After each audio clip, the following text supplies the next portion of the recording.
Shall we pray?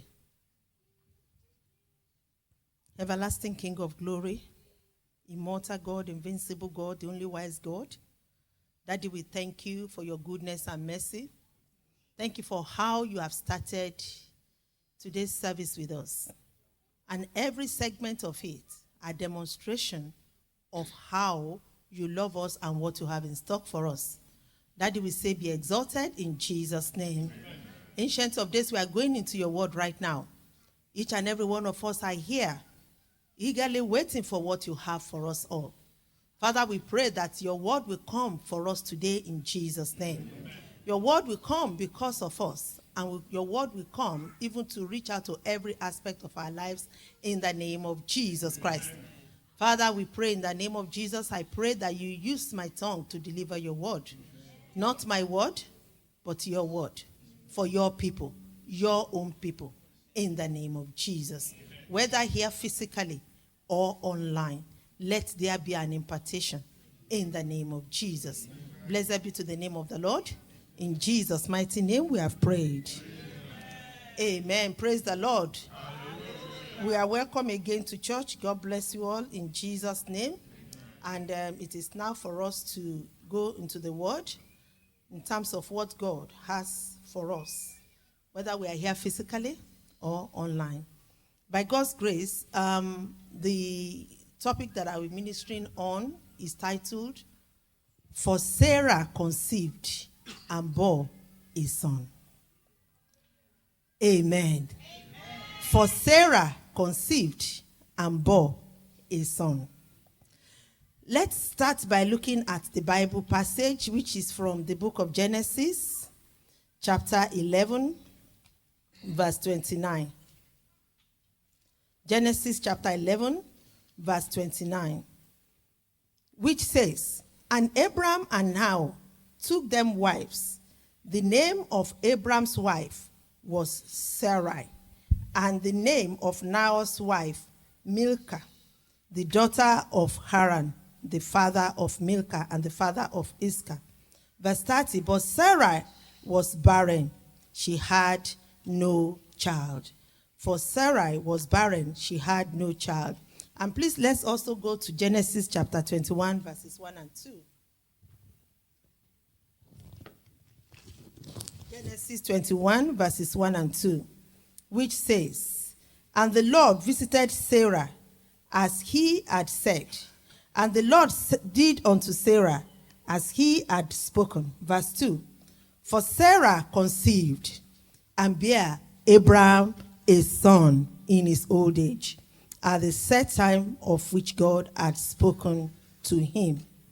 Brethren, let us say, For Sarah conceived and bore a son. In the name of Jesus Christ, whatever thing that you are conceiving now, or you plan to conceive and you are trusting God to conceive, I pray that in the mighty name of Jesus Christ that you shall deliver goodness. You shall deliver loving kindness in Jesus' name. So let's have a quick look at some of the words that are in that particular title. For Sarah conceived and bore a son. To conceive means to become pregnant, to form, to devise, or to create. And when we talk about bearing a son, means giving birth to a son. So looking at Sarah, when it comes to Bible characters, Sarah is a popular name that comes to every Christian's mind. And if I ask you now, as you are seated, who is Sarah? Prominent responses that will come from your mouth is that Sarah was Abraham's wife. You are correct. She was a barren woman, spot on. That she was a woman that made her husband to fall into the sin of adultery is in the Bible. The root cause of the world problem, particularly the crisis in the world, particularly in the Middle East now, you will not be out of point. You are also likely to say that she lied about her relationship with her husband. Very spot on. She was that particular woman that gave birth to her first child at 90 years old. All those ideas that comes to your mind about who Sarah was, you will not be out of point. But I'm just here this morning, and I encourage us that let's search the scriptures and be blessed through the life of this woman. And I pray that God will send his refreshing word to you and to me today. He will send his refreshing word because of you and because of me today in Jesus' name. Amen. And he will use this word to do something new in your life and in my life in Jesus' name. Amen. So if we start from Genesis chapter 11, verse 29 and 30, that is the very number one area, the very first time that we were introduced to Sarah. And there, it started by telling us about Sarah's beginning. What was her beginning like? It started by saying that she was Abraham's wife. The very first time we see her name mentioned there, she was Abraham's wife. In one way or the other, her journey of life crossed that of Abraham, and she was his wife. You also and I, we have a particular beginning. Who are you? Who am I? We have somewhere. At what particular point in time, perhaps, that you came into my life or that I came into your life. Sarah, in the same verse 29, talks about who she was. And when we look at the word Sarah, what does it mean? It means a noble woman. The meaning of Sarah means noble woman, princess. And you and I, who are you called? What's your name? What do you symbolize? What do you stand for? What does your name signify? But it doesn't matter what your name signifies. Imagine what the name of Jabez signified. When the Lord came in contact with that name, the Lord turned his situation around for better. Wherever your name may be right now, if it is not a pleasant one, I pray that the Almighty God will touch that name and will turn your life around for better in Jesus' name. Verse 30 talks about, a very important issue in her life. Something that caused her sleepless nights and constituted a wake-up thought for her. And that is where, in verse 30, talks about Sarah was childless because she was not able to conceive.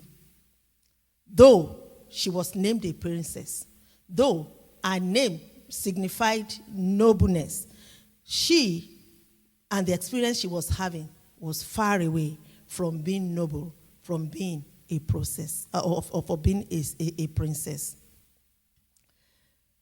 There is a saying that says that when you see a king's kid, you will always see the difference and the mark of royalty.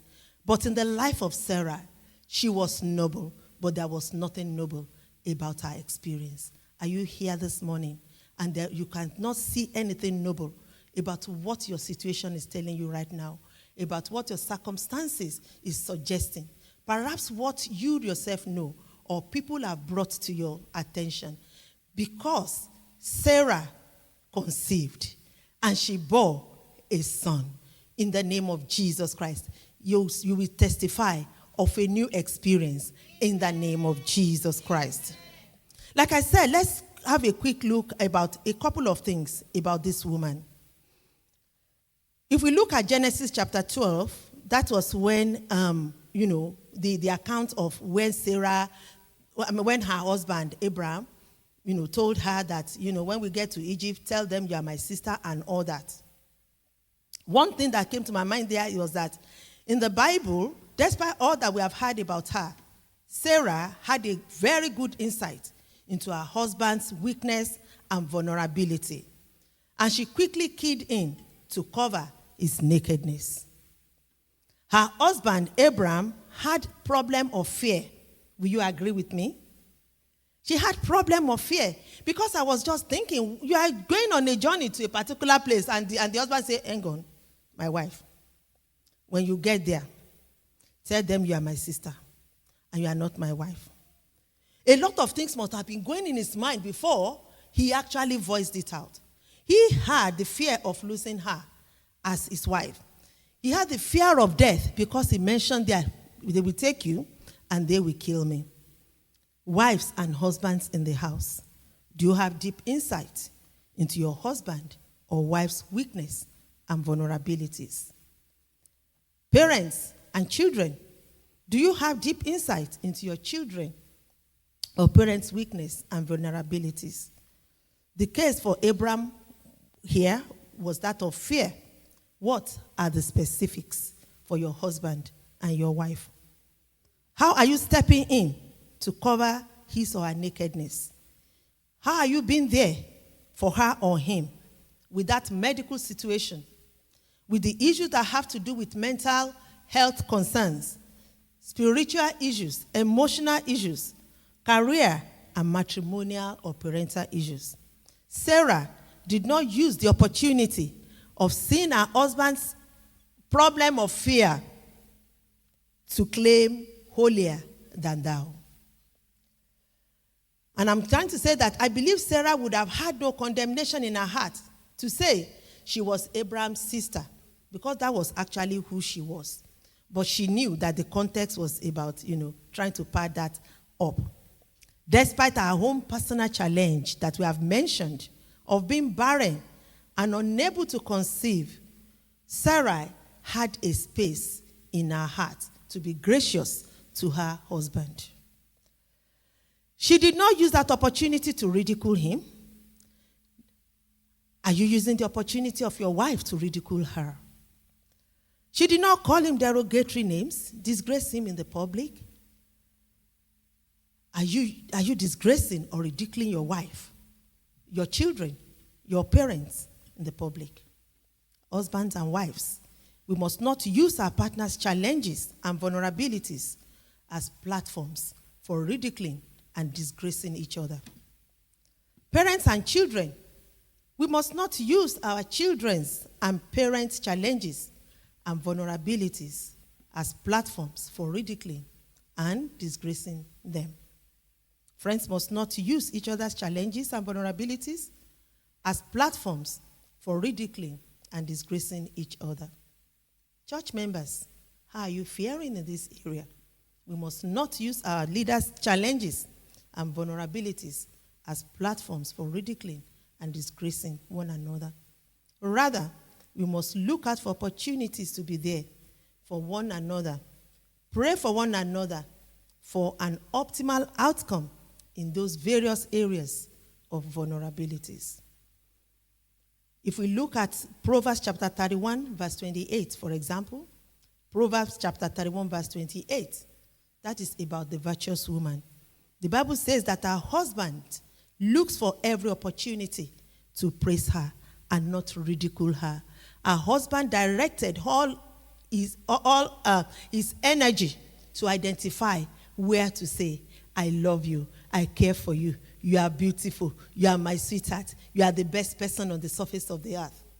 Rather than, he did not use that opportunity to say, oh, you can't do this, you are not able to do this or do that. There is a lot to learn from Sarah. And the same way, the same chapter 31 of Proverbs verse 11, the Bible talks about the heart of her husband doth safely trust in her. The heart of her husband.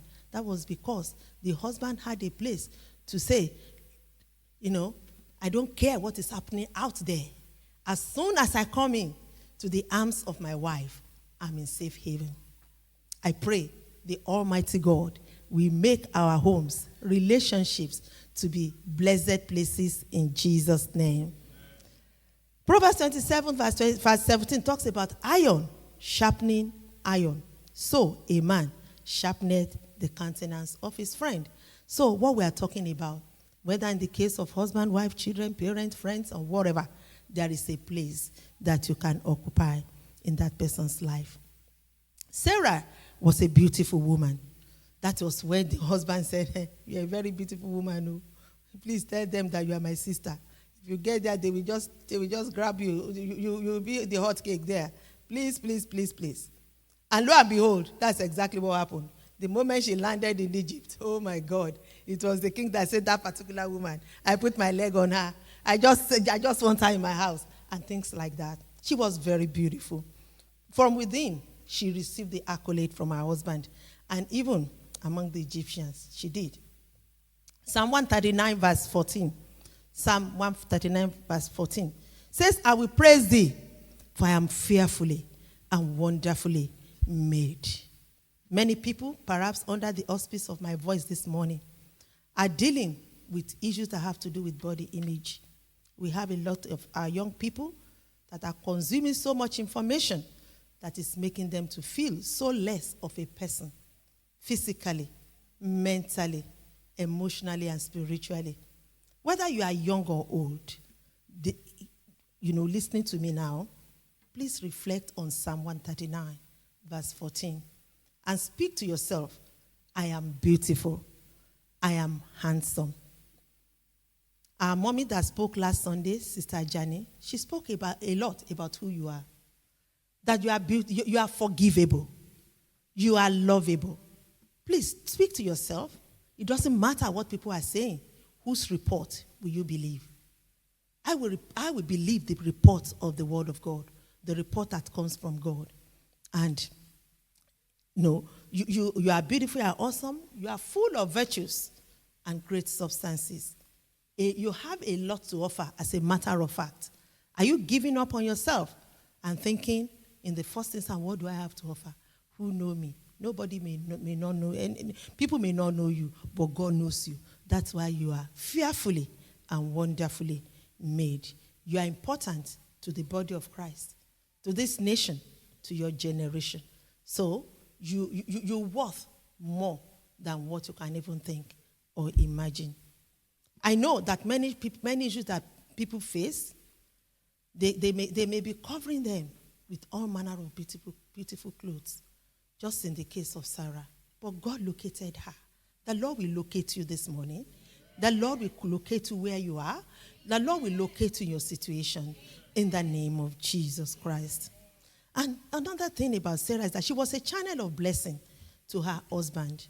If we look again at Genesis 12 verse 16, it says that Pharaoh entreated her. Entreated the husband because of Sarah. So materially, she was a channel of blessing to her. Are you a channel of blessing to the body of Christ? Can people say, by you coming into their life, you have something that you have added to their lives? 2 Corinthians chapter 9 verse 8 says that God is able to make all grace abound towards you, that ye, always having all sufficiency in all things, may abound to every good work.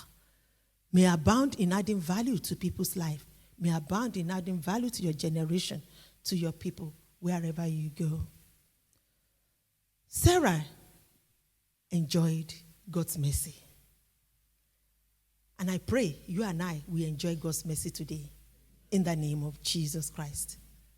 How can Sarah, who used her own mouth to say that her husband was her sister, and God still dealt with that man, Pharaoh, and said, you are a dead meat.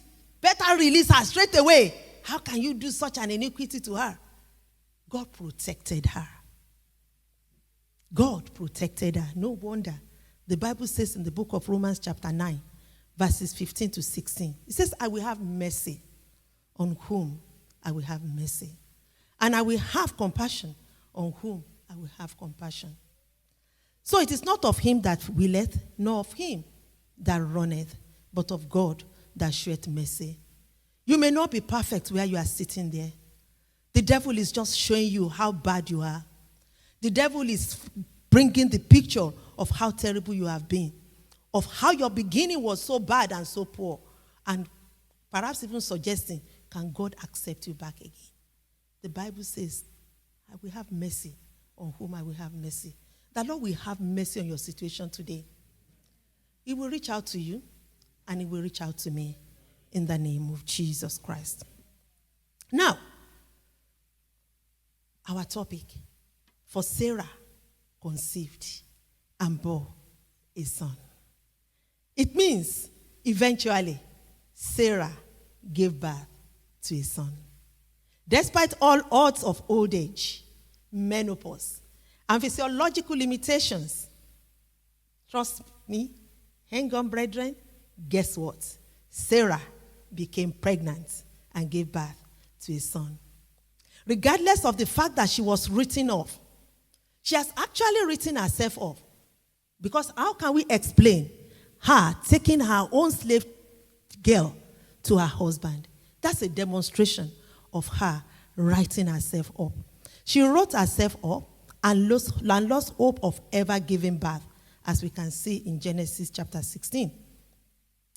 But regardless of that, Sarah conceived and bare a son. I don't know whether you have written yourself off. I don't know whether you are like that Sarah that laughed when they said you are going to give birth to a child tomorrow. Maybe in the course of Sunday school today, what they said, or the course of singing or ministration, song ministration, something came up, whatever. Or maybe since, God is sending his word to you this morning through the pulpit, you have laughed. It doesn't matter. You will conceive. You will conceive those great ideas. You will conceive those great insights. And you will bear goodness. You will bear the child that will bring testimony into your life in Jesus' name. The God who can make things to happen caused Sarah to conceive and bear a son. The way maker is the one I'm talking about. The King of Kings, the Lord of Lords. The promise keeper, he did it. For Sarah conceived and bear a son. The promise maker is here this afternoon for you, my dear brothers and sisters. Many times Sarah's back were against the wall. And it seemed all was over for her as far as childbearing was conceived. Nevertheless, brethren, for Sarah conceived and bare a son. Did you come this morning with your pillows wet with tears? You will conceive great ideas. You will command favor. You will command honor in the name of Jesus Christ. And you shall bear their son of favor, of mercy, of breakthrough in the name of Jesus Christ. I'm sure there are many people under the auspice of my voice this morning, whether physically or online, that are in Sarah-like situation. The situation with Sarah, Abraham's wife, was that of difficulty in giving birth to a biological child. For as many as are trusting God for the fruit of the womb like Sarah, because Sarah conceived and bare a son, yours will not be impossible too in Jesus' name. It doesn't matter how long it has been. The God that made a 90-year-old woman to give birth, your own case is not written off yet in Jesus' name. Sarah's weeping also endured for a night, but her joy came in the morning. That is Psalm 30 verse 5. Your joy shall come too, and we will rejoice with you in Jesus' name. Yours may be difficulty in conceiving brilliant ideas that will give birth to medical breakthrough. Maybe yours is about career success. You are waking up in the night because of business advancement, academic progress, matrimonial bliss. I bring the good news to you this morning. For Sarah conceived and bare a son. You too will conceive that great ideas and bring birth and give birth to breakthrough you have been trusting God for in Jesus' name. Sarah waited for decades for a miracle child. Nevertheless, though it tarried, she still conceived and gave birth to a son. Habakkuk chapter 2 verse 3. Habakkuk chapter 2 verse 3 says, for the vision is yet for an appointed time, but at the end it shall speak and not lie. Though it tarry, brethren, wait for it, because it will surely come to pass. It will not tarry. You are also here waiting and trusting God for a particular thing. Be encouraged, brother. Be encouraged, sister. Please wait, for it will come to pass. For you too will surely deliver that particular thing that you have been waiting for. You are waiting, asking, when will my joy come? Please wait, it will come. You are waiting, when will my future partner come? Please wait for God's perfect will for your life. You may be worried about your health. When will I get better? Wait, brother. Wait, sister. Trust in the Lord.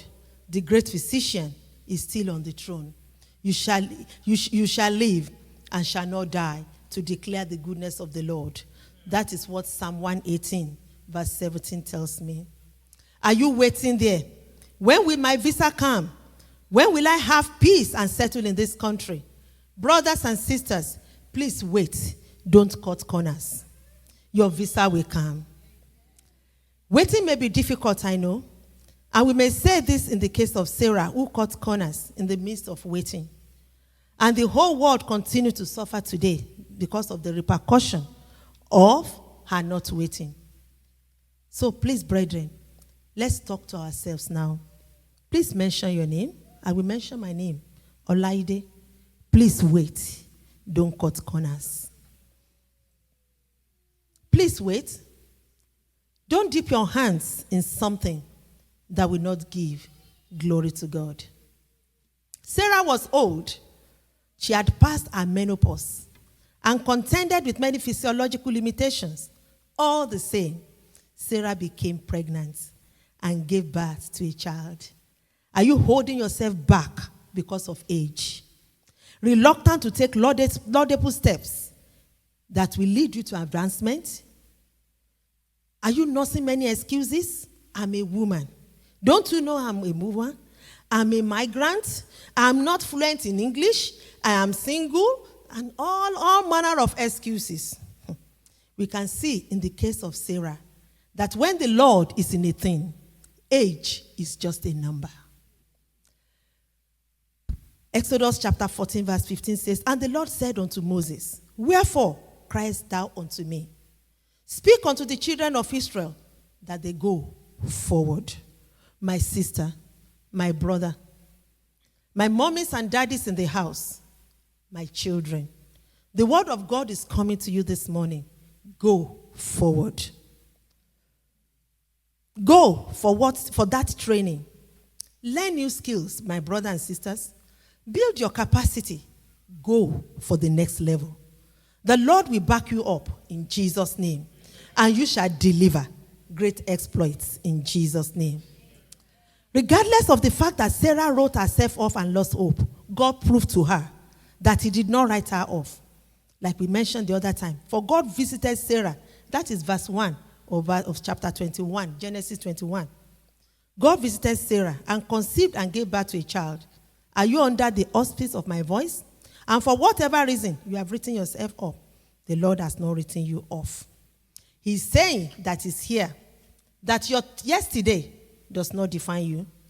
The Lord is saying that, it does not even define your final destination. The Lord is saying that stay where you are. Because your today will be better than yesterday. And your tomorrow will be better than today. In conclusion, brethren, wherever you may see yourself in this Sarah-like situation right now, the Lord that gave Sarah the testimony, for Sarah conceived and gave birth to a son.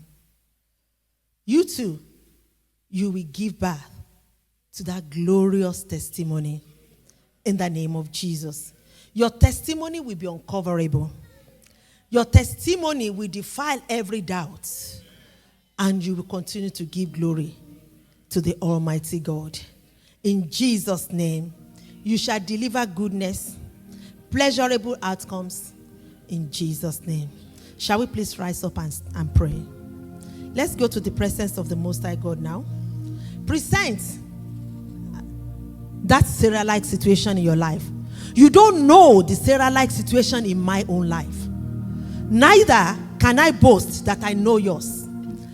I don't know the Sarah-like situation in your home. Neither do you know the one in my home. But the Bible makes me to understand in the book of Hebrews chapter 13 verse 8 that this God is the same yesterday and today and forever. He was the God in the time of Sarah and is the same God in this time now. Present it to God. You might have even been tired of praying about it, but beloved brethren, because this word is coming here this morning, represent it before God. Don't say, I'm already tired of praying about it. Don't even, doubt that what is going to be something new. The God of same that is same yesterday, today, and forever.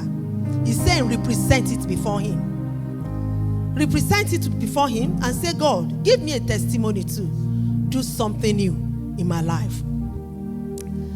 You are going to say, Father, you visited Sarah and her life did not remain the same. Visit me today. Turn my situations around for good in Jesus' name. Turn my situations around for good in the name of Jesus Christ. Do something new in my life in the name of Jesus Christ. Blessed be to your holy name. Let's now begin to thank God for answering prayers. He's the great and mighty God. He's the great and mighty King. He rules and reigns in majesty. He rules and reigns in the affairs of men. Let's begin to thank God for answering prayers.